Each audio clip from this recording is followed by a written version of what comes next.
Police diary কি? ফৌজদারি কার্যবিধি আইন 1898 172 ধারায় এই পুলিশ ডায়েরি সম্পর্কে আলোচনা করা হয়েছে। আসসালামু আলাইকুম।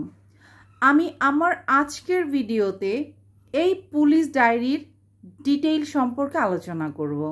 পুলিশ ডায়েরি কি বা কাকে বলে, পুলিশ ডায়েরি কে লিখেন, পুলিশ ডায়েরিতে কি কি বিষয় লিপিবদ্ধ করা হয়, পুলিশ ডায়েরি কয় কপি হয় এবং পুলিশ ডায়েরি কে দেখতে পারবেন কে দেখতে পারবেন না, এই প্রত্যেকটি বিষয় আমি আমার আজকের ভিডিওতে ক্লিয়ার করে দিব।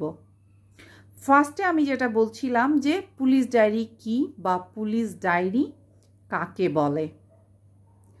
পুলিশের তদন্তের অগ্রগতি সম্পর্কে যে বিপি ফর্ম নাম্বার 38 যে তথ্যগুলি লিপিবদ্ধ করা হয় বেসিক্যালি তাকেই হচ্ছে পুলিশ ডায়েরি বলে।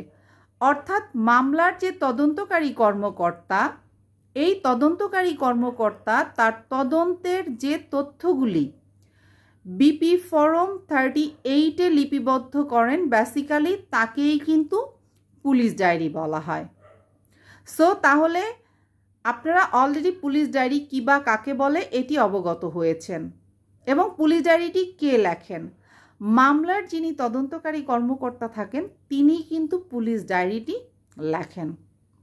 এবং পুলিশ ডায়েরিতে এই তদন্তকারী কর্মকর্তা কি কি বিষয় লেখেন আমি সেটিও ক্লিয়ার করছি।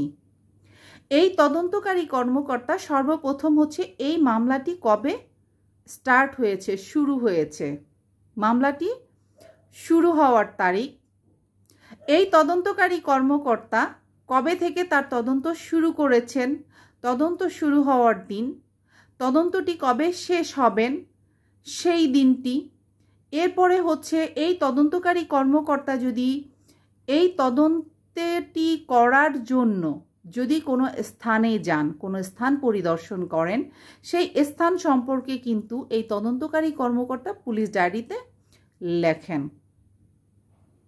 এছাড়াও যদি এই তদন্তকারী কর্মকর্তা এই তদন্ত করতে গিয়ে কোনো চেয়ারম্যান বা মেম্বার তাকে কোনো তথ্য দিয়ে থাকেন, তাহলে ওই চেয়ারম্যান বা মেম্বারের নামটি তিনি লিপিবদ্ধ না করলেও ওই চেয়ারম্যান বা মেম্বার যে তথ্যটি বা কোনো সাক্ষ্য দিয়ে থাকলে সেটাও কিন্তু তদন্তকারী কর্মকর্তা এই পুলিশ ডায়েরিতে লিখে রাখেন।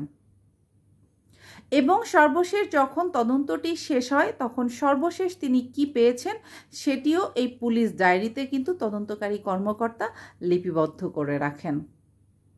সো ভিউয়ার্স, তাহলে বুঝতে পারছেন যে পুলিশ ডায়েরিতে মূলত একজন তদন্তকারী কর্মকর্তা কি কি বিষয়ে তথ্য ওখানে লিপিবদ্ধ করেন।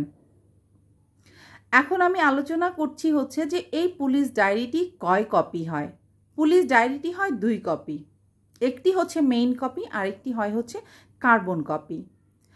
মেইন কপিটি কিন্তু যিনি তদন্তকারী কর্মকর্তা তিনি তার নিজের কাছেই রাখেন এবং যে কার্বন কপিটি হয় এই কার্বন কপিটি হচ্ছে তদন্তকারী কর্মকর্তা তার সার্কেল এসপি অফিসে পাঠিয়ে দেন। তাহলে বুঝতে পেরেছেন যে 2 কপি হয়, 1 কপি তদন্তকারী কর্মকর্তার কাছে থাকে এবং আরেকটি কপি সার্কেল এসপি অফিসে চলে যায়। এখন হচ্ছে যে এই যে পুলিশ ডায়েরিটি কোনো ফৌজদারি আদালত তার তদন্তের স্বার্থে বা অনুসন্ধানের জন্য প্রয়োজন মনে করলে এই পুলিশ ডায়েরিটি কিন্তু আদালতে চেয়ে পাঠাতে পারেন, অর্থাৎ আদালত এই পুলিশ ডায়েরিটি চাইতে পারেন। এই বিষয়টি আলোচনা করা হয়েছে ফৌজদারি কার্যবিধি আইন 172 যে আদালত এটি সাক্ষ্য হিসাবে নয়, তবে আদালত তার অনুসন্ধান বা বিচারের প্রয়োজনে যদি পুলিশ ডায়েরিটি তার প্রয়োজন হয় তাহলে আদালতে চাইতে পারে এবং সেই ক্ষেত্রে এই পুলিশ ডায়েরিটি আদালতে পাঠাতে হবে। এবং পুলিশ ডায়েরিটি কিন্তু লিখতে একজন তদন্তকারী কর্মকর্তা বাধ্য, অর্থাৎ তাকে পুলিশ ডায়েরিটি অবশ্যই লিখতে হবে।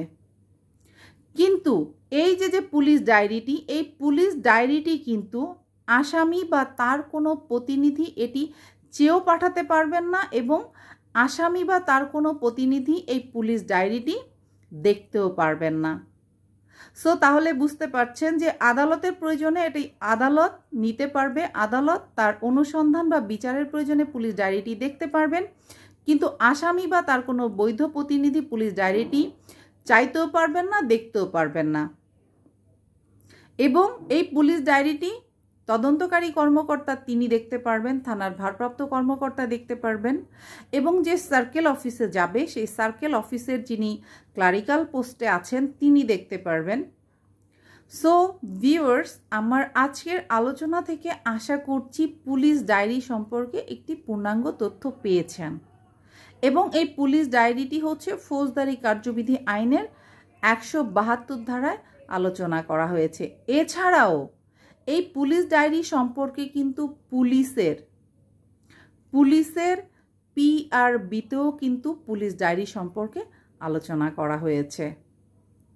সো এই পুলিশ ডায়েরি সম্পর্কে যদি আপনাদের আরও কিছু জানার থাকে কমেন্টস করবেন।